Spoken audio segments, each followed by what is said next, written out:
Hello, bachcho. Let's read the question. The question says, read the following statements and find out the incorrect statements. अब इनमें से incorrect statement को choose करना है. A. Genetics deals with inheritance as well as variation of characters from parents to offspring. B. Variation is a process by which characters are passed on from parent to progeny. C. Inheritance is the basis of heredity. D. Inheritance is the degree by which progeny differs from their parents. E. Human knew from as early as 8000 to 10,000 BC that one of the causes of variation was hidden in sexual reproduction. Option A, B, D and E are incorrect. Option B, A, C and E are incorrect. Option C, B and D only are incorrect. Option D, E only is incorrect. इस question में हमारा की concept होगा to study about genetics. Genetics क्या है? ये वो branch है बायोलॉजी की जिसमें हम इनहेरिटेंस पैटर्न्स एंड वेरिएशन को स्टडी करते हैं. अब अगर हम बात करें स्टेटमेंट ए की, तो जेनेटिक्स किसके साथ डील करता है? It deals with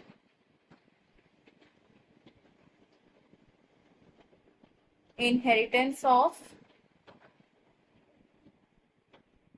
characters from parent to progeny, यानी कि किस तरीके से एक कैरेक्टर या एक ट्रेट पास ऑन हो रहा है पेरेंटल जनरेशन से नेक्स्ट जनरेशन तक. तो हमारी जो फर्स्ट स्टेटमेंट है ये करेक्टली गिवन है. सेकंड स्टेटमेंट की अगर बात करें तो सेकंड स्टेटमेंट में बोला गया है about the process in which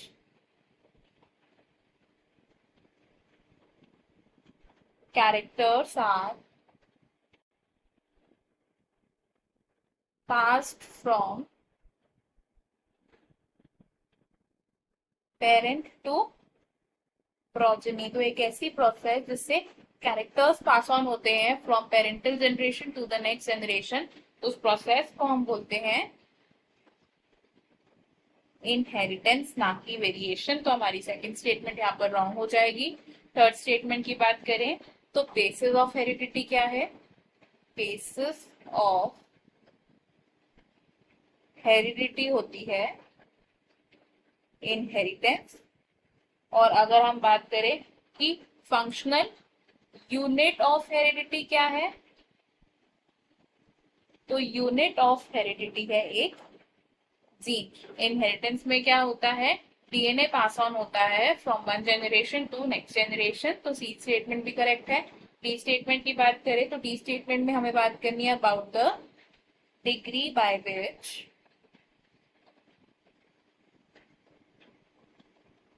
progeny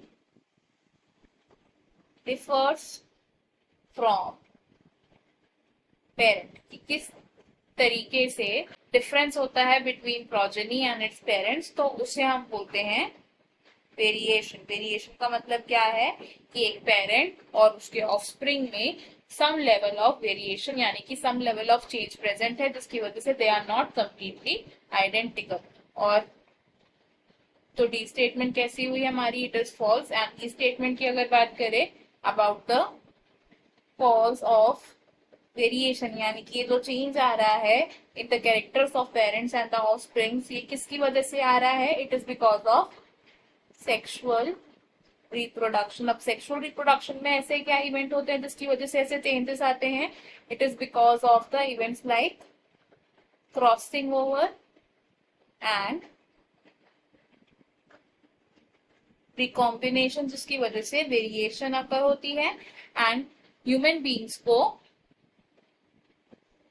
about 8000 BC यानी कि बिफोर क्राइस्ट टू 1000 BC से पता था कि सेक्सुअल रिप्रोडक्शन ही मेन कॉज है ऑफ द वेरिएशन. अगर हम अपनी स्टेटमेंट देखें तो इसमें से हमारी जो फर्स्ट स्टेटमेंट है it is a correct statement. Second statement हमारी इनकरेक्ट स्टेटमेंट है बिकॉज ऐसी प्रोसेस जिससे कि कैरेक्टर्स पास ऑन होते हैं फ्रॉम पेरेंट टू ऑफस्प्रिंग उसे इनहेरिटेंस कहते हैं, ना कि वेरिएशन. थर्ड स्टेटमेंट हमारी करेक्ट है. Fourth statement is incorrect because degree by which progeny differs from parent is variation, ना कि इनहेरिटेंस. एंड फिफ्थ स्टेटमेंट भी हमारी इनकरेक्ट है बिकॉज ह्यूमन बींग्स को sexual reproduction is the cause of variation के बारे में पता था बाय 8000 to 1000 BC, ना कि 10,000 BC। तो हमारी कौन कौन सी स्टेटमेंट्स इनकरेक्ट है? Statement B, statement D and statement E. तो हमारा करेक्ट आंसर ऑप्शन ए है, बाकी के ऑप्शंस हो जाएंगे incorrect. Correct and final answer for this question is option A. I hope you have understood it well. Best of luck. Thank you.